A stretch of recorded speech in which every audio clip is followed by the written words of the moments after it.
Hey everyone, my name is KryptoCal, and welcome to the next episode of FTB Skies. In the last episode, we went ahead and got started into Industrial Foregoing, where we finished the episode by automating the dissolution chambers. We also have latex coming in, and we have it being processed into the rubber. So what I've done in between episodes is I went and grabbed all of the infusing chambers that we were using from Mechanism that were in the compact machine, and I want to set them up permanently, probably right here, if I can fit it. And then we can fully automate it also with our AE2 system. So currently I have 4 of the infusing factories, 1 for coal, redstone, diamond, and obsidian. So I think my goal is I want to get 2 for redstone, 2 for coal, and then 1 for diamond and 1 for the obsidian. So I want to have 6 of these infusing factories total. So how I want to set these up actually is probably by putting the pattern providers for these all right here. Then we're going to place the infusing factories down right beside each pattern provider, and we're going to basically set it so it'll be input and output on the left. And then we're probably going to have the insert for the carbon be on the right. So let's go ahead and just add the extra on the right there, and we can actually get our configuration card out here. We can shift right click, which will copy the configuration, and now we can go ahead and just take them one at a time and do the exact same thing. And perfect. Okay, so that is looking good. Now what we're going to do is take some interfaces, I believe is how we're going to do this, and we're going to use these to keep certain items in stock. So let's go ahead and place our interfaces on the right here, and each of these is going to be keeping a certain item in stock. So for example, this one at the bottom is going to be keeping the enriched carbon in stock, and we want to keep, say, maybe 32 of this in stock at all times. The one right here will be the redstone, this will be the diamond, and finally this will be the obsidian. We have to teach the system how to make the enriched materials, but to do that, we're going to have to set up the enrichment chambers first to be automated. And I'm not sure exactly where we're going to probably do that. We might even just do that at the bottom here and maybe at the top, but we might even just have one enrichment chamber for now. So we do have our enrichment chamber right here. So let's go ahead and just use the pattern provider here. Now we're maybe going to want to use the mega pattern provider for this part because we might have quite a few enrichment patterns to add into this. And we're going to want also the input output on the left. Now let's go ahead and teach it how to make all the enriched materials. Let's not have normal charcoal here. Let's just use normal coal. Let's get the enriched redstone out here. Enriched diamond. And finally our enriched obsidian. But to get this one, we're going to have to also send obsidian dust through the diamond machine, and then we're going to have to also enrich the normal obsidian as well. So let's go ahead and put our enrichment recipes in here. My only thought is that we might be running into a channel problem right now. So we can actually get more channels over here with no problem, but we might have to add another P2P tunnel for this part because currently we're at 7, and then each of the interfaces is a channel, so we're at 14 channels alone just from these, and then we're going to probably add even more setups over here after. So we're probably going to have to run some extra cabling over here, which isn't the end of the world. We have extra channels. We can just craft another P2P tunnel here and keep adding on. So all we have to do is basically come through here, add another P2P, and then we can come up here. We can add one more P2P tunnel to this face right here. We can shift right click to add the memory, and then we get 32 more channels. Really just as simple as that. So now we should have a free 32 channels off of this cable. And after a little bit of research, I have discovered that I screwed up everything. No, just kidding. I'm still learning how to use AE2. I did a bit of research. I figured out how to do it. And now that I have a better grasp on how to use it, I think I wanted to rerun most of my cabling around here because I think I can run it much more efficiently. So in terms of the cabling, I'm going to keep pretty much everything that runs just within this building. I'm going to leave alone. I don't think that really needs to be touched. It could be run maybe a little bit better, but I don't think it needs to be really worried about too much. The only line that I'm really concerned about is the cyan cable, because the cyan cable is the one that runs out through the entirety of the island, and that's where we're having the issues. All the other cables here are kind of all just running within this one building, and I don't have too many issues with that, so I think I'm going to leave them alone for now. So here's the plan. What we're going to do is we're going to take the cyan cable pretty much completely out through the entire run all the way down to the other end of the island. We're going to completely remove it and start from scratch. What I'm going to do is just kind of like take it out, and then we're going to run a new set of cabling from here. But how we're going to get it from here to the middle of the island isn't by running a long cable. What I want to do is I want to look at Applied Energistics' way of transporting our ME system wirelessly. And that is done by using these quantum ring and quantum link chambers. The quantum link chamber is actually a bit of a multi-block, so this requires 8 quantum ring per chamber and 1 of the link chambers itself. And we need 2 of them because we need 1 to send the signal and then 1 to receive it. So we need 16 quantum rings and 2 of the link chambers. And the thing that we actually use to link them is called the singularity. I think I got some of these from looting some chests somewhere. You can set up a matter condenser and you can pump water into this, I believe, like with a sink. And you can actually create singularities that way. But how you do this is you take an ender dust, which we should have a little bit of, which we do. We take a piece of TNT and a flint and steel. Now, because our entire area is chunk loaded, I think this shouldn't cause any damage. We can set down our TNT, we throw a singularity with an ender dust close by, and then we ignite the TNT. And we have now these 2 quantum entangled singularities. Now, these 2 are essentially linked. They can't be combined with any other quantum entangled singularity. They are now just a pair. So, first of all, we need a quantum ring, which means we're going to need to be able to craft an energy cell, and then we can craft the quantum rings, and then also the quantum link chamber, which requires us to know how to craft an ender pearl. So we craft 2 quantum link chambers, and we need 16 of the quantum rings. What we're going to do is set up a bunch of P2P tunnels right now. Let's go ahead and just craft up like 16 of these, because we're going to set these up right away. And we're going to set this all to black. That's what our cable's going to be, the black cable. So let's get some black smart cable out here, and that's how we're going to run all of this. And there's a good chance we're going to need some anchors just to stop things from connecting where they shouldn't. So let's go ahead and try and set this up now. What we're going to do is place a P2P tunnel on the inside faces here.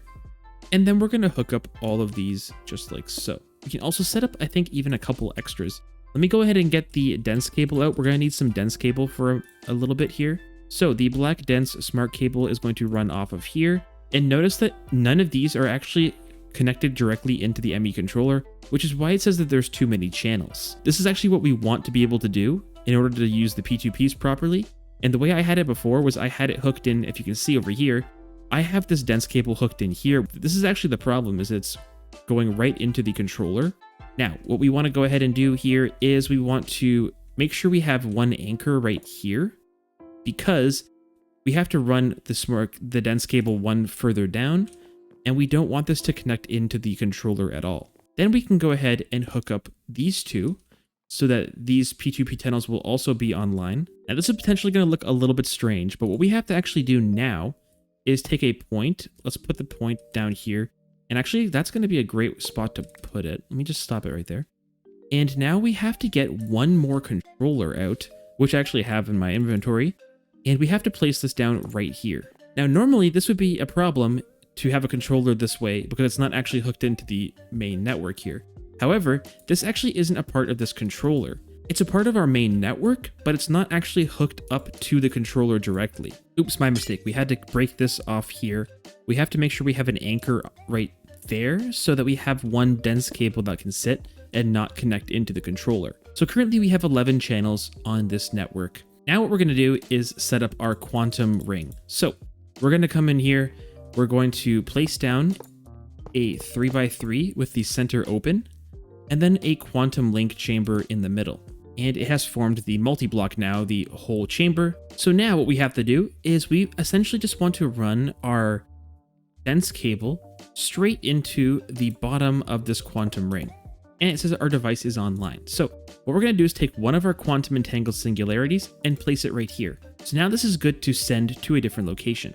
So I'm actually going to have to move our ender chest here. I'm just going to hook this right back in again because we want to make sure we don't have any backlogs here. So what we're going to do is just basically run it on this level. So we're going to need to give this some power. So the way we're going to do that is just with an energy acceptor with a point underneath.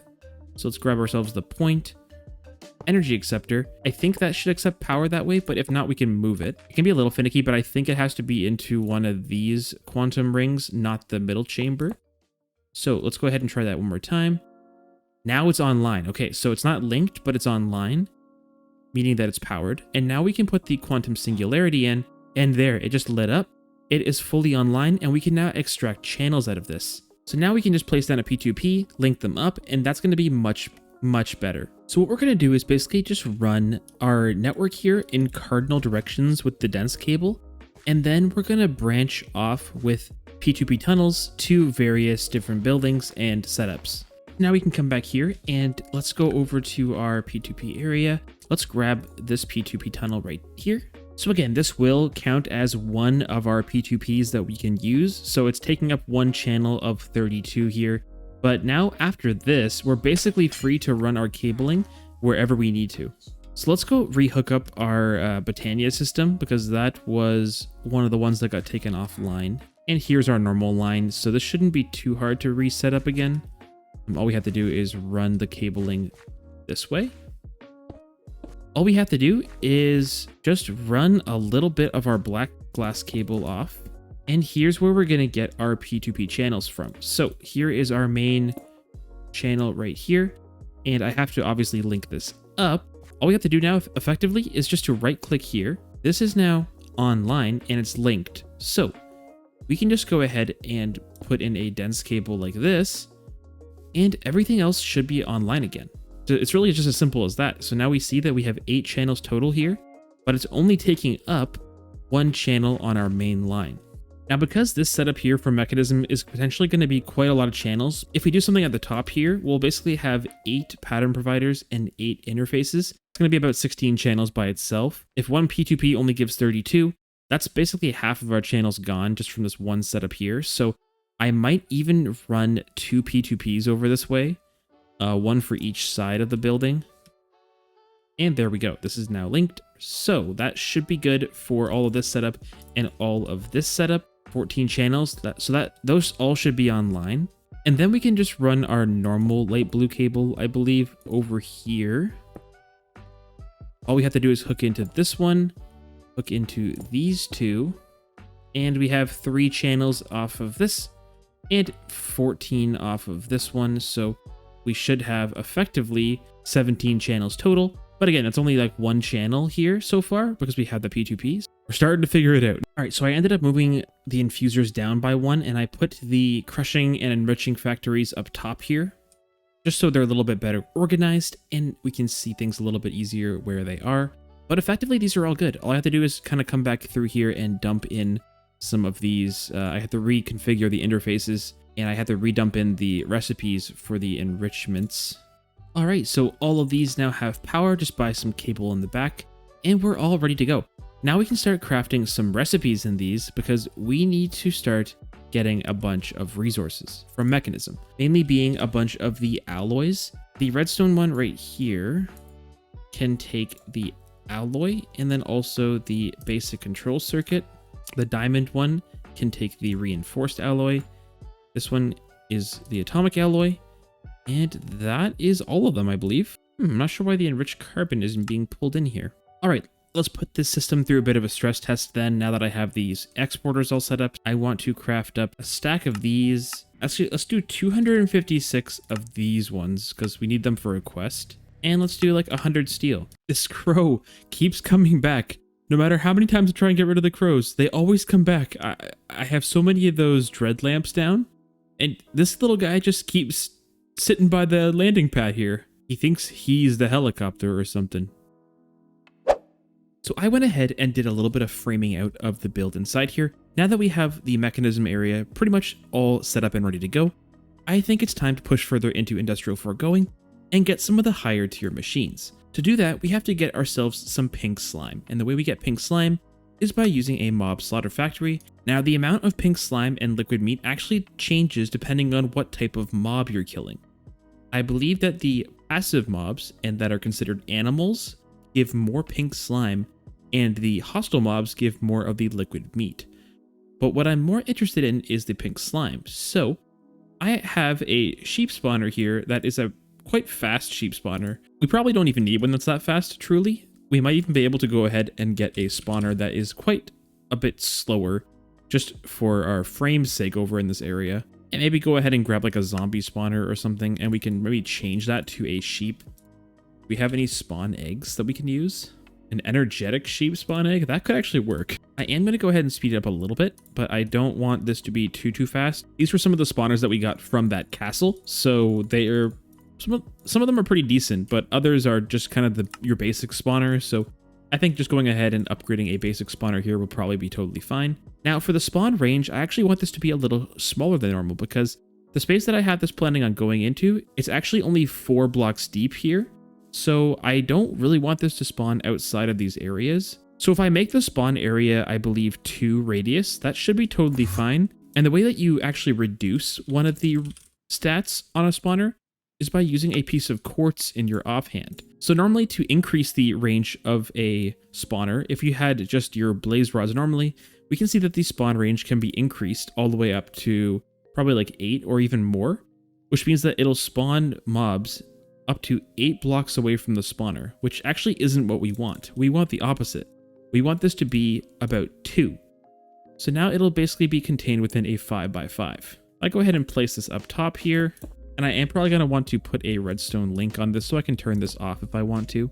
Let's go ahead and just give this the wool signal. Just some white wool is fine. Now we'll just put it maybe up top here. Let's just put it there, and we'll put it on frequency 1. So now we should be able to turn on and off our spawner from outside of the spawn.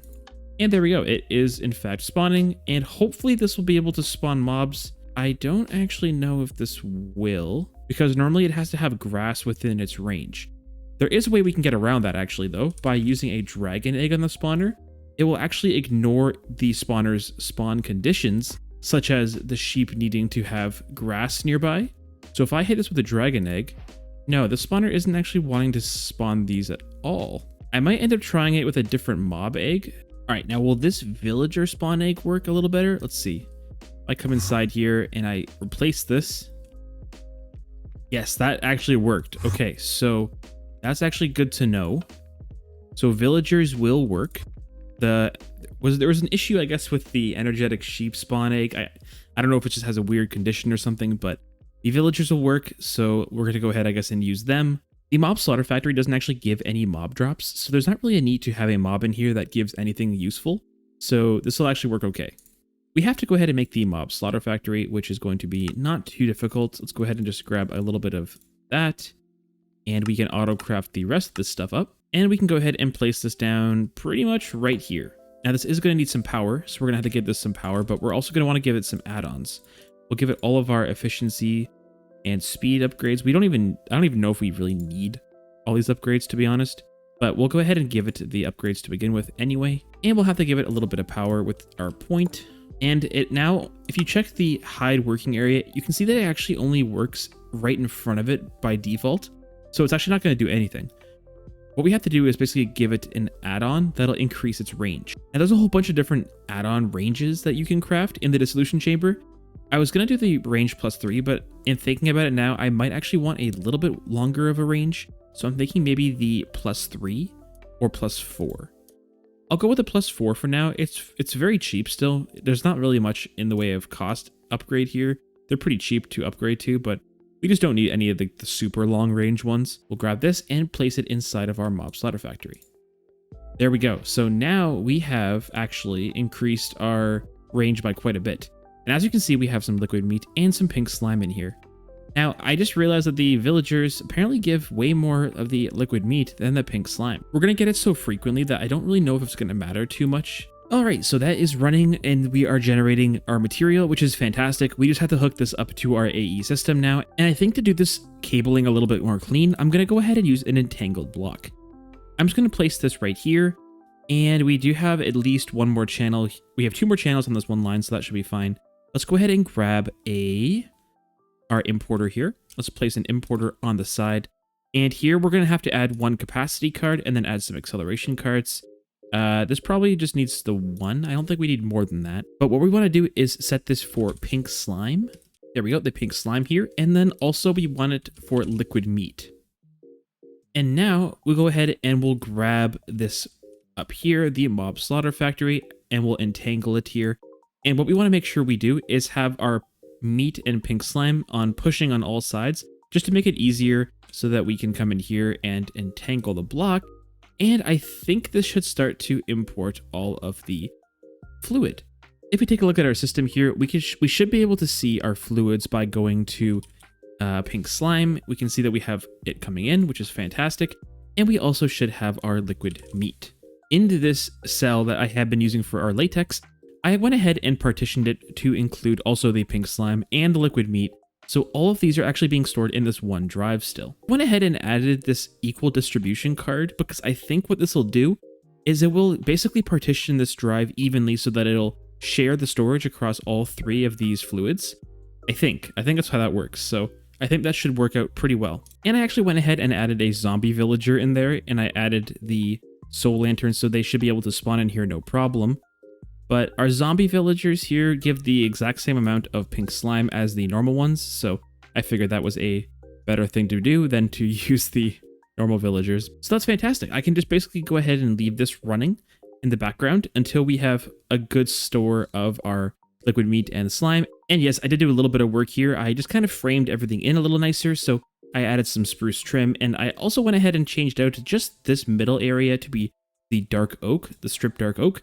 And I think it kind of adds a nice little bit of contrast as you're walking in, a little bit darker amidst all of the spruce. So now we can go ahead and actually add some of the advanced machine frames. So we want to go ahead and craft up this advanced machine frame, which of course takes 500 millibuckets of slime, and then also one simple machine frame amidst all the other stuff here. So everything here should be able to be put right into this pattern though, so we can go ahead and just take it over, and everything should be able to be finished up pretty easy. And there is our first advanced machine frame. I believe we do have to submit one advanced machine frame somewhere in here. Yeah, there's a quest line here that we have to submit for, so we can submit this one just like that, and that is pretty much good to go. Let's see if we can go ahead and finish off some of these quest lines. The reward for completing this quest line is actually insane. We get an infinity backpack, and also 4 of these ultimate induction providers and induction cells. If you're not familiar with those in Mechanism, those are very expensive items. And so the fact that we get 4 of each of those basically means that we don't have to craft those at all, because normally you don't really need more than 4 of each. So there's a couple ways we can actually make some Invar, and apparently I've made some in the past, but normally the way you would make Invar is by using the induction smelter from Thermal. You can put just a nickel ingot and 2 iron ingots in here, and you get 3 Invar ingots out. There is also a different way we can go about doing this, and that involves making the Invar blend first, and then going ahead and just smelting it down normally. And this is actually going to be pretty doable for us, because to get all these dusts, we can actually just use the crusher to crush down all of these ingots. So all I should have to do here is add the Invar blend to our recipes, and then also add the nickel dust here to our crusher. I already have the iron dust put into the crusher, so let's go and add the Invar blend down here, and then add our nickel to the crusher. So now we can go ahead and request the Invar. Now I want obviously the Invar ingots, so let's go ahead and now set a smelting recipe for this. So now I should be able to request all the Invar ingots I could possibly want. Let's go ahead and ask for 200. And this should actually be pretty quick. Once it starts to do the crafting, it shouldn't take too long at all. And there we go, we have 297.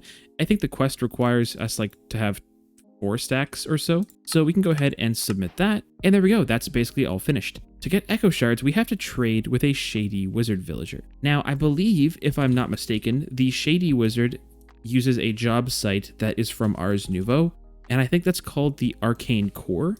Yeah, I made one actually already. I've gotten some of these source gems from looting the chests, so I went ahead and just made one of these up. They're very cheap. Let's go ahead and put a trader down, the Arcane Core, and there we go. So he sells a whole bunch of different stuff actually, which is kind of cool. I'm kind of just cycling through them to see what he actually offers. I think this is the trade that we're looking for. He will sell us 4 Echo Shards, 4 Amethyst Shards, and some Source Gems. And this should basically get us 32 Echo Shards. So let's submit our Echo Shards, and here is our quest reward. What I really was interested in is the Ultimate Induction Provider and the Induction Cells. These are what we're going to use to store an absolute ton of power to be used all over the place. And the induction cells allow us to store 1.6 trillion FE for each one of these inside of our battery. You actually add the induction cells to a multi-block to create a very large battery that you can hold and store power in. So the induction cells are super powerful. But to actually make this battery though, we have to create something called the induction casings. These are what we're going to use to actually make this battery of sorts. And it requires some steel and this energy tablet. We also have to add the induction ports. The induction ports are how we insert and extract power from our battery, so we need at least 2 of those. I believe that we can actually use structural glass from Mechanism, and it's basically the exact same thing as the casings, but you can see inside, which is kind of cool. I actually like that. So I'm going to add the structural glass to our autocraft, and that should be good to go. So maybe we can go ahead and set this thing up right in the middle of the room here. It's kind of cool. It'll just act as a bit of a centerpiece area. So all we have to do is make sure there's enough room to hold 8 of these inside, where we have our providers like this, and then our induction cells just like that. Now all we should have to do is just place in the structural glass in all the middle here, just to encase the entire box. And here is our battery. This can hold 6.4 trillion FE and has a very fast in and out speed because of the induction providers. I have to add the ports in. I haven't actually made any of those ports. So I think we'll make this the input port here, and we'll just make sure that we have a point. Now we're gonna have to change up how we go ahead and move our power around a little bit, but it should be very easy. All we have to do is come into where we're generating our power in here. So effectively everything on this network is not gonna be what we call KryptoCal's network. This is what's gonna be called the power out network, because anything that's currently plugged into our system, except for this one plug right here, is actually consuming power. This is the only one that's generating it. So I think I'm going to replace this one in the back here as well with a port, and this is going to be our output port, and this is what's going to be sending power into our network. Now to keep things simple and also very clear, I'm going to go ahead and name this to be power out. So I'm going to go ahead and rename this network to be power out. I'll go ahead and pick a different color for it. We'll apply it, and nothing else really should have changed on our network. Everything else that is currently using power, like for example our AE2 system up here, it's now also the blue color, so it is on the new correct network, the power out. Effectively, we want all the power coming into our battery first and then going out from the battery to anywhere that it needs it. So any of the leftover power will be just essentially stored here. So on our power in, we're going to go ahead and place a point down, and this is where we're going to create a new network. And we're going to call this, we're going to put this in private, not that it really matters, and we're going to call this power in. We'll put this on the green network just for power in. And now anything that's going to be generated power-wise will be coming into here. So all we have to do now to get this thing jump started is to change the network from this one plug from power out to power in. And you can see that this completely drained the battery, which is what we actually wanted to see. And we're already currently at 200 million FE stored, and it's going up at a rate of 649,000 FE per tick, which is what we're generating. And you can see here that this is the absolute maximum that this is generating, and we're going to actually go ahead and bypass the limits on these, because by default you can set a transfer limit, but we don't actually want there to be a limit on what we can input and output from the batteries, so we're going to go ahead and disable that there, and then also disable our output limit right here. So the next part of the quest line here involves us getting 1 million power to submit and 100 buckets of latex, which we both have very easily. We can submit both of those things.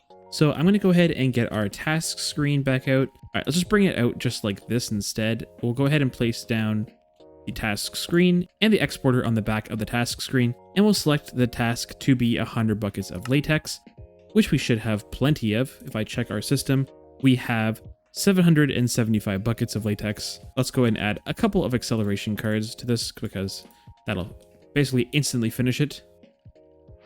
And there we go. The task has been completed. We can just grab a point, place it on top here, and then we have to change our task to be the 100 million FE. That is going up. And there we go. That finished so fast. Okay, so that is effectively done.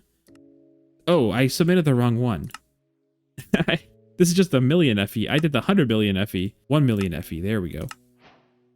There we go. That instantly submitted. But the next quest is what I want to try and get to today.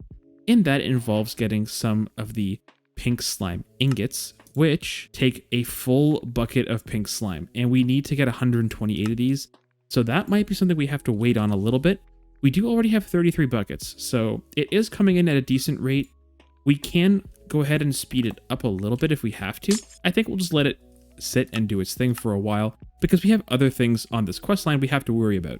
First of all, we need to get some elementium ingots, 256 to be exact, which is a substantial amount. We have 67 already, and of course that is 4 stacks, so we're going to go ahead and need 3 more stacks of elementium. which means that we need to put in 2 mana steel to get one of these back out. So we're going to need 6 stacks of mana steel to trade to get all of our elementium. Now, I did go ahead and turn off the Botania system here because the Elven Portal, surprisingly, the core itself is a substantial lag causer. So I figured if I wasn't going to be using the portal, I would just turn it off. But now we're going to actually have some use for it. So let's go ahead and turn it back on. Took some of the mana, but not too much. And you... Huh? Anyway, we do need to make some more mana steel, though. We need at least 6 stacks of it. So we have... How many do we have here? We have 3 stacks. So we're going to need 3 more stacks of mana steel, which is 192, I believe, which we should be able to do. So if we go ahead and grab all of our mana steel out, here is 6 stacks of mana steel, which should theoretically convert into, this should end up being 4 stacks of elementium that we have here total.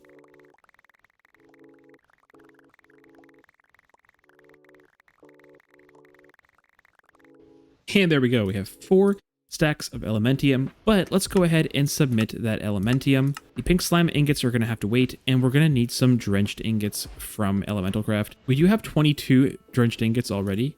Alright, so now that we have the elementium ingots completed, we can actually go ahead and get the 512 insightful crystal and the 128 pink slime ingots.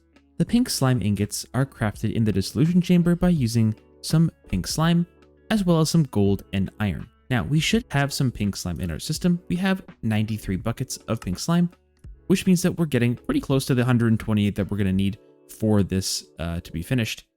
But in the meanwhile, we can go ahead and probably craft up the 512 insightful crystals. These are actually super easy. They just require some bottles of enchanting, some lapis, and emeralds. All we have to do is get the solidification chamber out here, grab ourselves a flux point, set it to power out, and all we should have to do now, I think, is add in our bottles and then just find a way to pipe in the experience. And that should start creating our... Oh, wow. That takes an absolute ton of power, but this is actually going to be an okay way to do this. All we have to come in here, all we have to do is really stand on the drain here, and this should start to slowly increase our experience.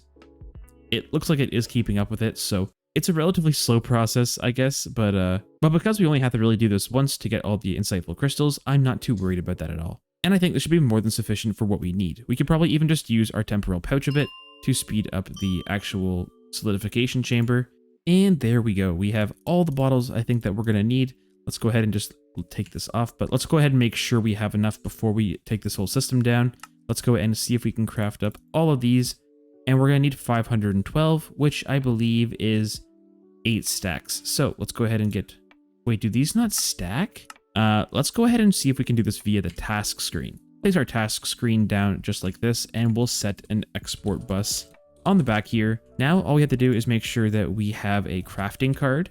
Put the crafting card into the upgrade slot and also some acceleration cards. And we're going to have to teach how to make those crystals to our main system. Let's go and set the export here to export the insightful crystals, just like this. And that should start to submit them. There we go.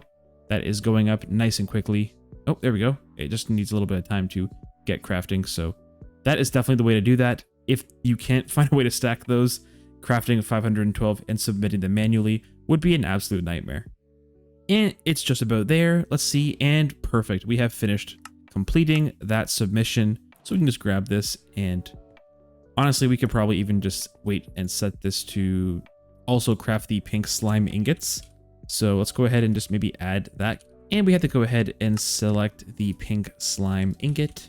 And now we just have to go ahead and do the exact same thing. We have to set an auto craft for the pink slime, which is just done very simply in the dissolution chamber. So this is obviously now starting to do its thing. It is crafting up all the pink slime ingots, but it's going to take a little bit longer because I think we still are a little bit short on pink slime. Maybe what we can do actually is come over to one of these islands, and hopefully that these are in a different biome. I think they are in a different biome. Yeah, this is a beach biome. So maybe we can go ahead and... So this is a forest biome. I was thinking maybe if we get ourselves the delightful dirt, we might be able to get like a cow to spawn or something. That way we can probably get a little more pink slime instead of using the zombie villager. There we go. We got a caddis spawn right away, so that's nice. We can go ahead and give him a swab, and that should be pretty much all we need. All right, so will this help at all if I come in here and change this out to a cow? Yeah, we get quite a bit more pink slime there. I saw a bunch, and we had more pink slime than we had of the liquid meat there. Yeah, we'll just keep the cows in there for now and get some more pink slime. And then if we ever want to, we can just switch it back to the zombie villager, because I have an absolute ton of these zombie villager eggs from doing some looting, so I'm not worried about that. But anyway, that is going to be good. We'll get our pink slime ingots in no time, and it looks like it's almost even done. So in terms of elemental craft here, we have all of our swift alloy ingots, but we don't have enough of the drenched iron or firite ingots. So I need to get a stack of each of those. I believe we need the drenched for this one, and the firite is this quest line right here. We're gonna have to get 64 of the firite ingots for this quest right down there. So I think what we're gonna go ahead and do is do a bit of a loot gathering montage. We're gonna go to the end, fly around, get as much loot as we possibly can, and see what we can come back with.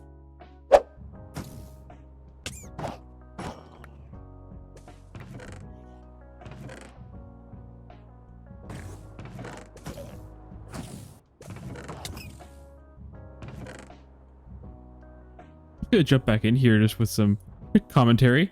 I just got the ability totem for flight, which is, I believe, that's a super rare drop. I think we are gonna get the ability totem for flight and then the creative controller, but I just got it right now, and it looks like it has a decently high chance of appearing too. So that's actually really cool. I can get my ability capsule out if I can find it. And how much is this going to cost me to learn? 30 player levels. Well, I think that means we have flight now. If we just turn our jetpack off, we should be able to just hover. Yeah, we have creative flight now, anywhere we want for free. So that basically means our environmental controller back at base is a little redundant now. And there we go. We got 6 firite ingots there. I think that's everything we need. All right, I've dumped all of our inventory back off, so we are all good to go. So let's go back over to our building over here, and we have the pink slime ingots completed. So we can go ahead and just check this one off the list. And I guess we might as well, because we are already using the task screen, we can go ahead and type in drenched ingot, which we can go and select as our new quest. Change out our export to drenched ingots. That should complete pretty much instantly, which it did. Perfect. And that is the quest completed, and we get a creative waxing kit from Hexerai. And to finish off the episode, I think there's only one thing left to do.